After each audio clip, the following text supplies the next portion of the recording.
I'd now like to move on with the conference and to ask Dr. John Sharry to join us. I think John is fairly well known to most people in the children and family sectors in terms, certainly by reputation, even if you haven't heard him speak. And John has done a huge amount of work in working with families, and he's a regular contributor in the written form, so people will have read him if not heard him speak and seen his work. So I think John's work speaks for itself, and I'll ask him to join us now. Thank you, Dr. John Sharry.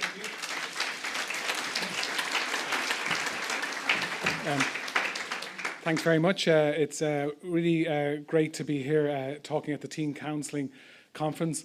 The Teen Counselling service is a service I'm very fond of. I have a very when I first started working in child and adolescent mental health about 16 years ago, some of my early cases I would have collaborated with teen counselling on, and of a very sort of good experience of working with the staff there. I was speaking to Brian Smith earlier, who I wasn't sure if he was still working here, but it was great to see Brian here today, who contributed to the development of the Parents Plus Adolescent programme. So I was also delighted to speak at the conference as well to support what I see as great practice in teen counselling, and to see brilliant that you have now systematised that in a manual and also done some very, very good research.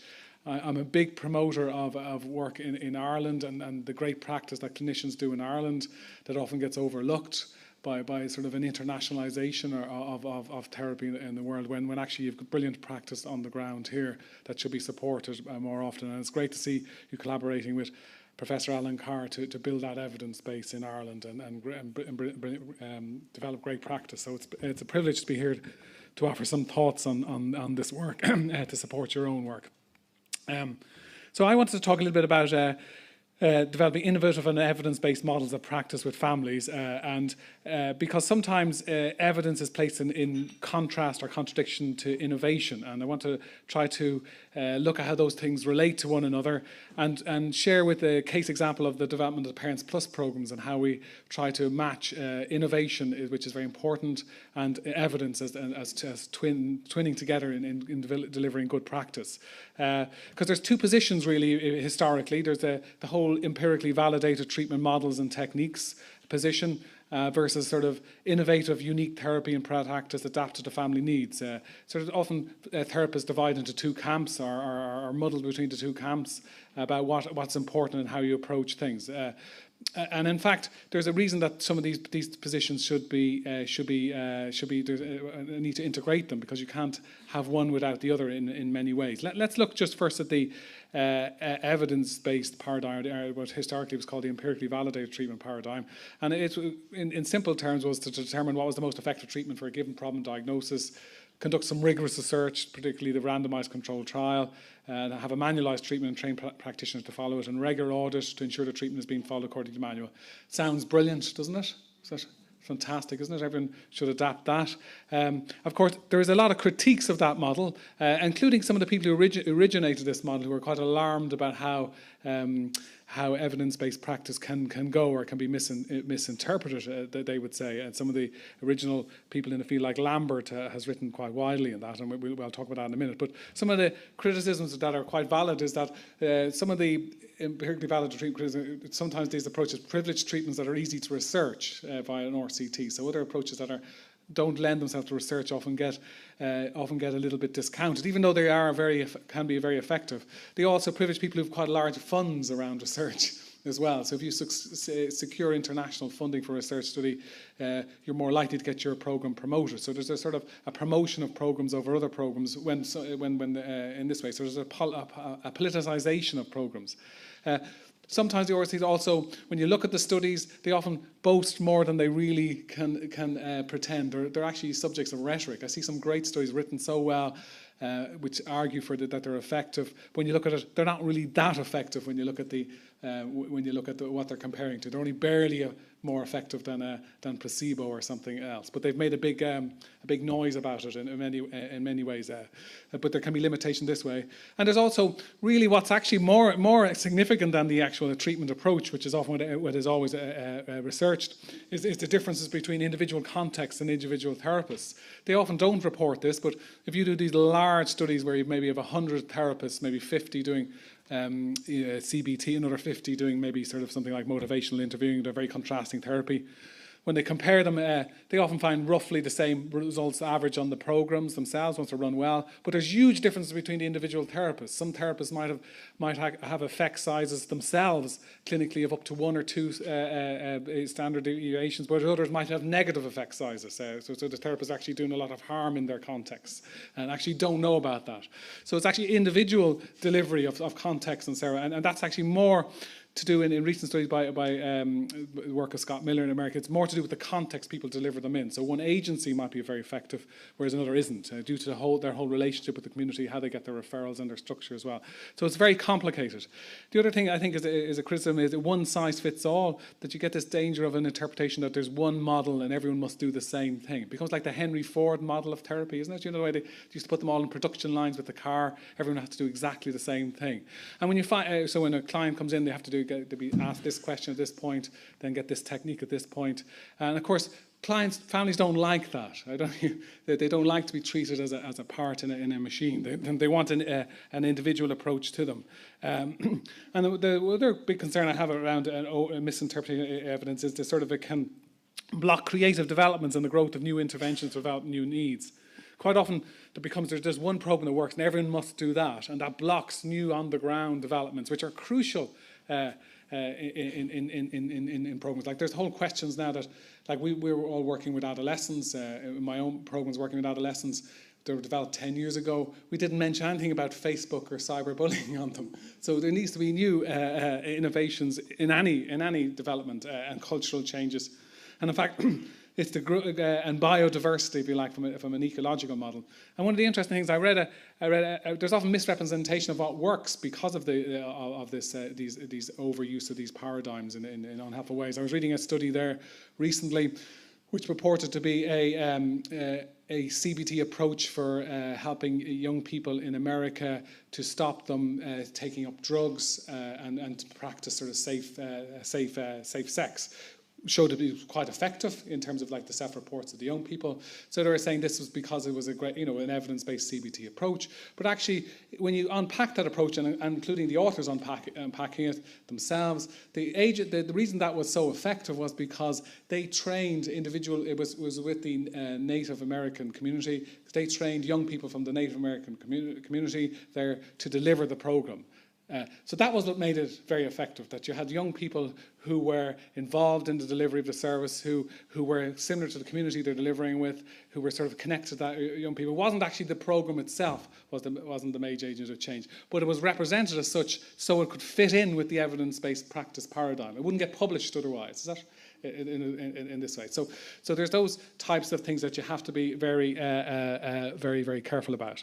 Now, in fairness to the evidence-based approaches, they've moved on from a very narrow focus of empirical validated treatment. They're looking at evidence-based practice, that you want to have an evidence-based formed practice, that of course it's not just about programs or one approach to it, but you still want to prove that things work.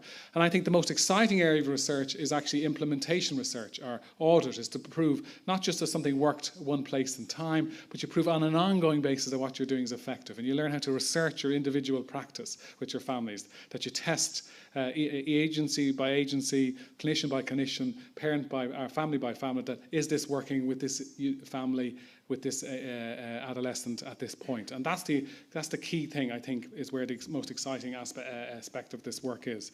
Let's look at the innovative therapy. Just to some of the positive features of this is that it is essential to adapt therapy to individual client groups and to the individual context.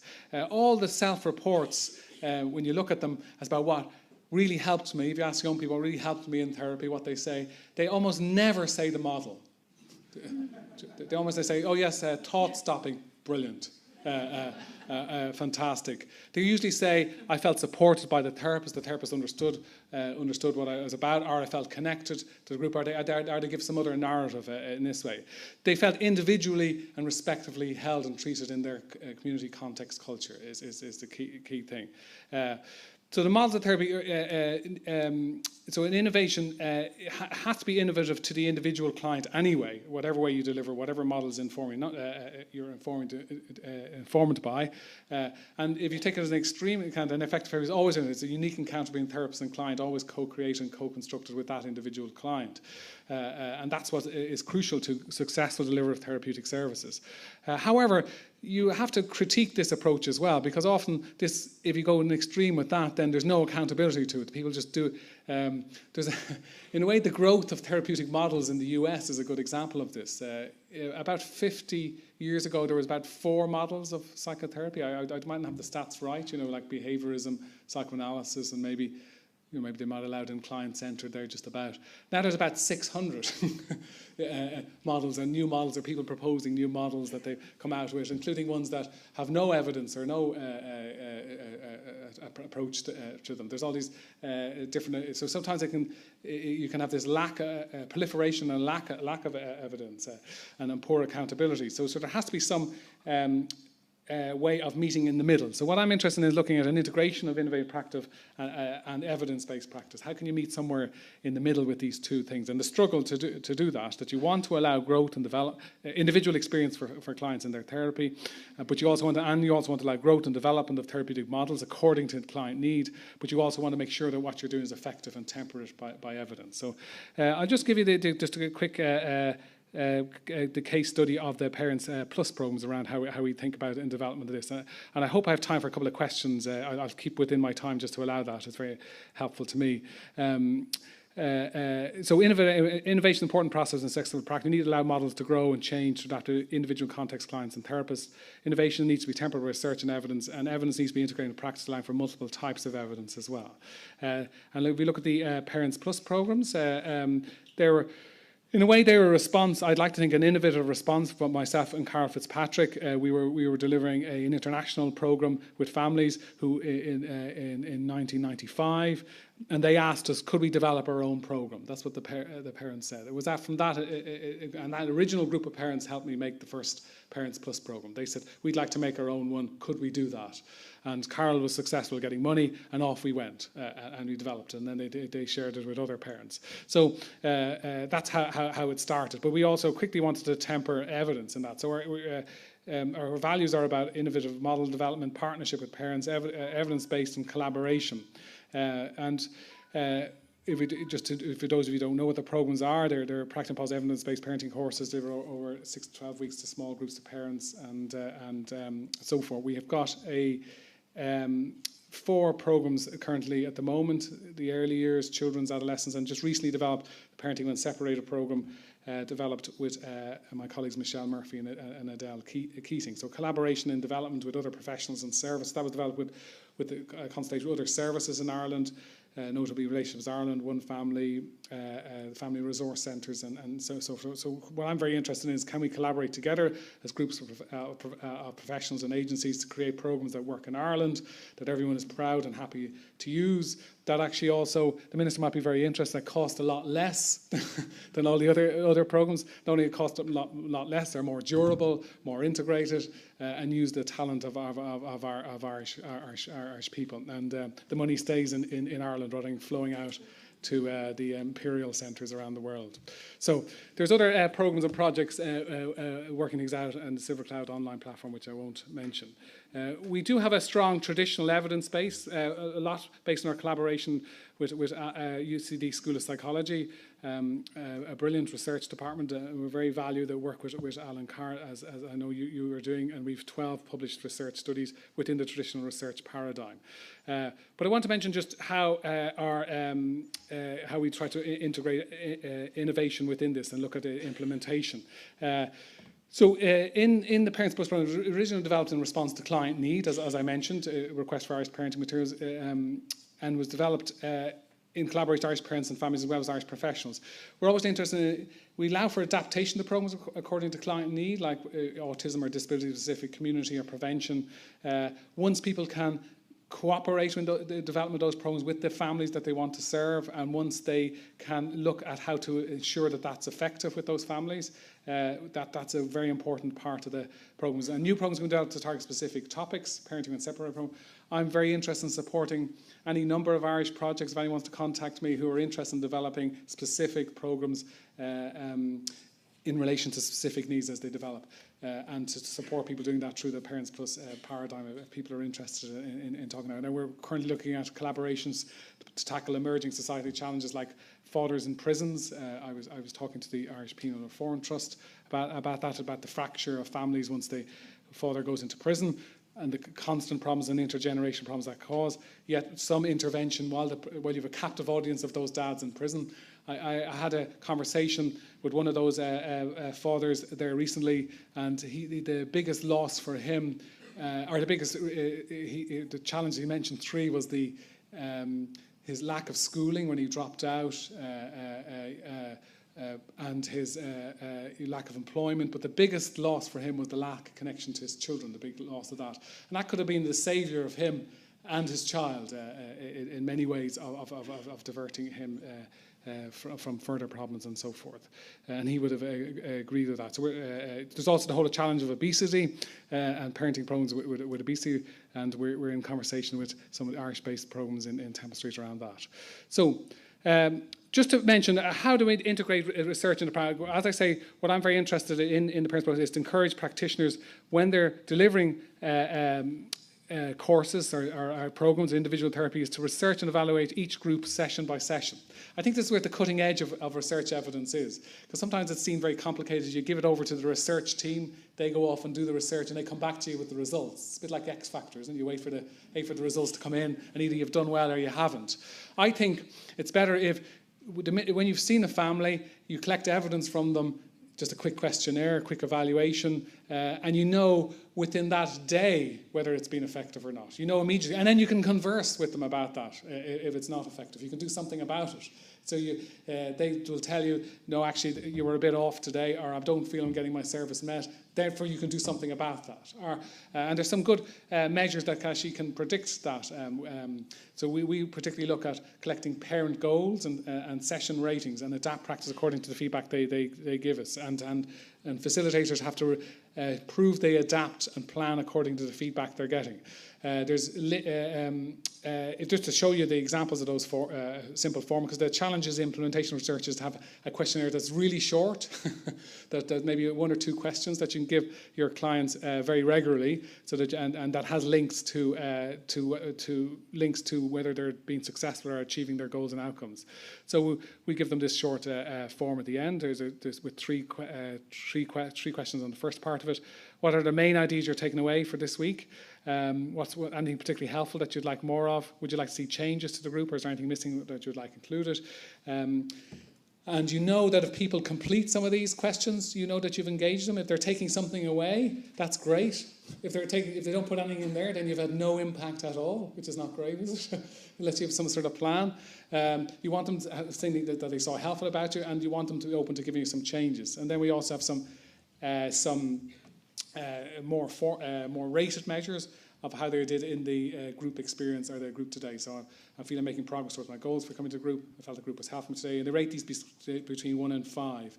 I felt understood and supported by the group and the group leaders. I felt the group covered the topics I want to cover today. I feel hopeful about progress at the end of the group today.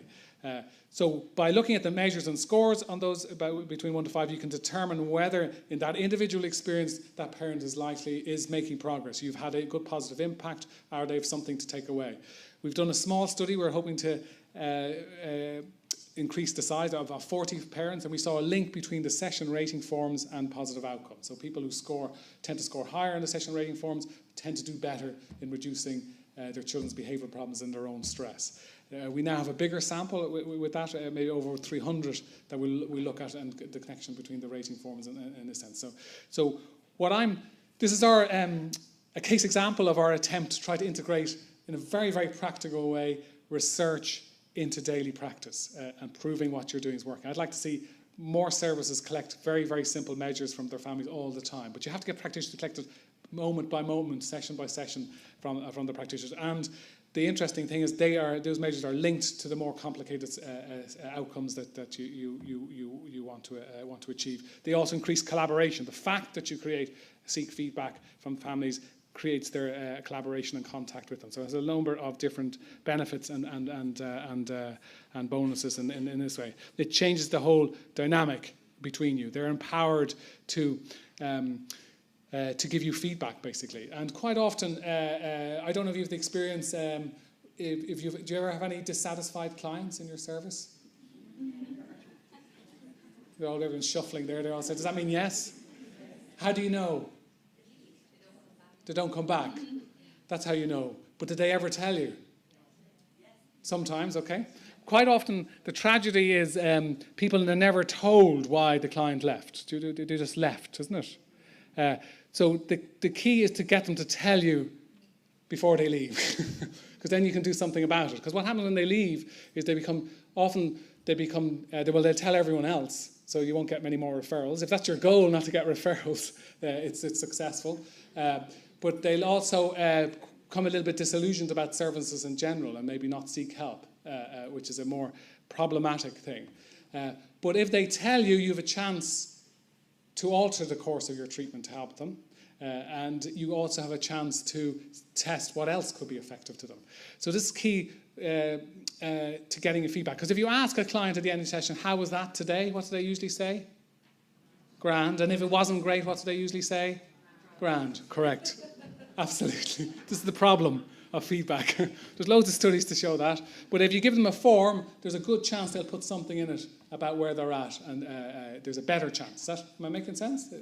There's loads of evidence for that. So you have to try to get this get that going. The tragedy of the young people that Minister Fitzgerald was talking about, that often they were disconnected. They didn't have a voice to say what services they liked or didn't like and to participate in this. So this is a very practical example. So just in summary, and then I hope the challenge for evidence-based interventions and programs is to allow for innovation and growth and adaptation. That's the challenge for evidence-based practice, is to incorporate that, because it's crucial to programs' movement and development. And the challenge for innovation is to integrate evidence into process and to ensure effective. So whatever you do, you have to do both. So it's like meeting halfway in the middle in this sense. So if you want any more information, I do have a few moments for a question, because I think I have 5 minutes. If that's okay, Aidan, is it, within my time? I'd welcome just some comments or discussion or your reflections about this area.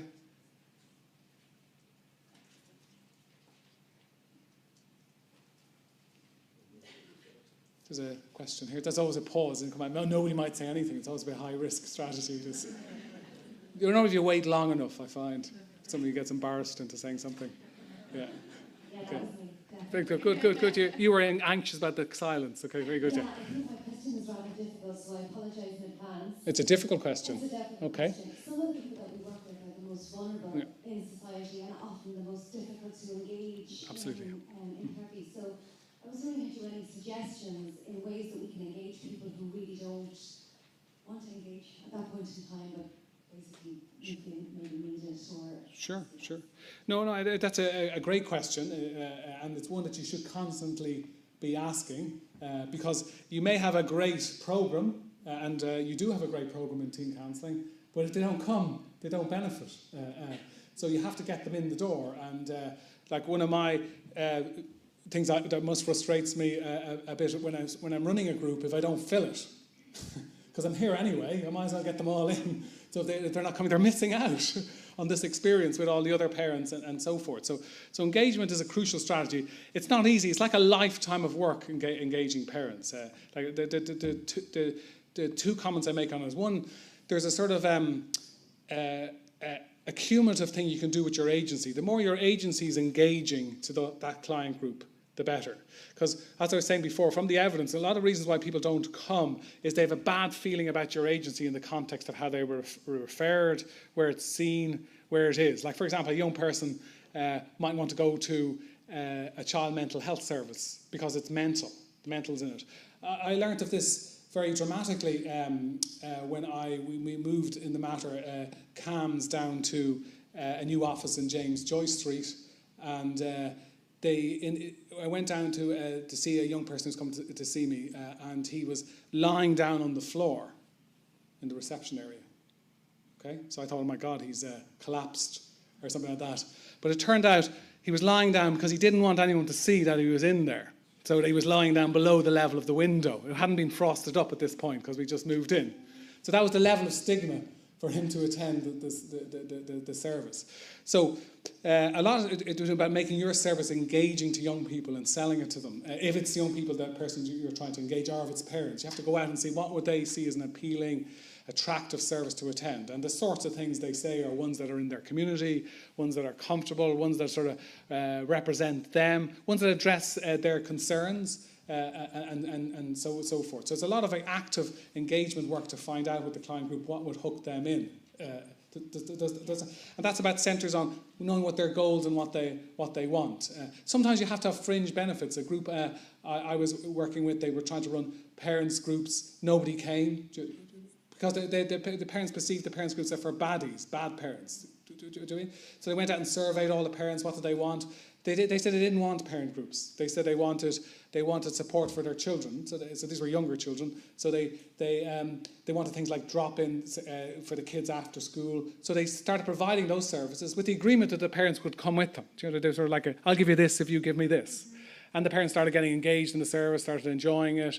Their children were connected. And then they all said, well, what we really would like is a parenting group as well. So then they'd created the collaboration and engagement enough but that was done over time. And that was the quality of the service. So when I was talking about the individual difference between effectiveness, that's to do with largely the engagement potential of the agency, is it? Yeah. So okay, thanks. One more question. Hi, thank you, Judge.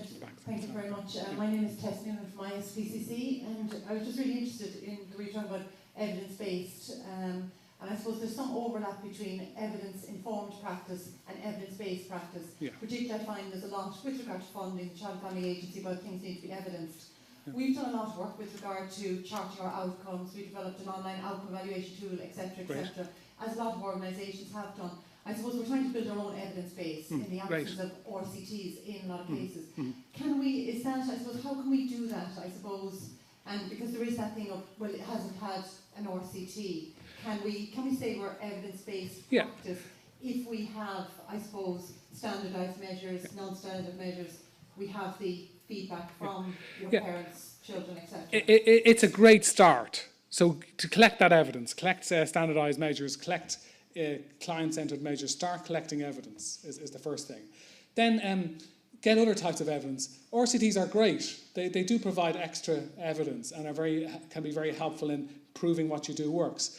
They're expensive and hard to do, but there's great collaborators. The universities are full of great researchers who are dying to have real projects in the real world. And there's networks of them that you could meet them. I avail very graciously of the psychologists in clinical training in UCD who've done a lot of it. In fact, the Parenting When Separated programme was developed by Adele Keating. Adele is here, is Adele Keating? Do you want to stand up, Adele, just to give you, she's very shy, to give her a round of applause? Because Adele developed the Parenting When Separated programme as part of her doctoral thesis and did the research, all for free. In this way, but I think put into your words into your mouth. I'm sure you were delighted to be working on a real project in this way. So you could collaborate with the universities. I would suggest you do that. There's the Children's Research Network. I think the Centre for Effective Services. Unula might mention that they would put researchers in touch with that, and there's a Centre for Effective Services and do that. But do collect evidence. And it changes your practice. It's not. You don't want it to be an intrusion to your practice. You want it to increase your practice. One of the main reasons I collect evidence and insist people collect evidence when they run the programs is they do it better when the evidence is being collected, because they think, oh my God, this is being tested. I better. That parent didn't come. Oh my God, I better find out why and get them back, because there's going to be evidence collected. Do you know what I mean? So they're more engaged to do it well, which is great for everyone. Thank you very much. Is there another? Michael, did you want to ask a question? Just one word. Yeah. Specificity. Do you want to comment on specificity of different treatments? I'm not sure. What do you mean by specificity? Well, unique cure development or identical. Whether treatments have to be uniquely match certain difficulties? I'm talking about curative factors. You know, that one treatment is more effective than another, and what is the key ingredient that's unique to each treatment? Well, I would draw a lot from the work of Scott Miller and Barry Duncan and others who would have taken assay in Lambert's work, and they would look at looking at huge numbers of meta studies about what is the effect of treatments, and they would have said that model and therapy technique is about 10% a contributory factor. So even though we overemphasize models, they're not the main thing, and they would have put alliance, and that's the individual alliance between the therapist and the client, as 30%, so much more higher. And then 50%, the largest factor, is client factors, like the client's ability there at this point in time with their resources in the world to avail of your treatment, that they're ready for it. Do you know what I mean? They have the right person there, right point in their life.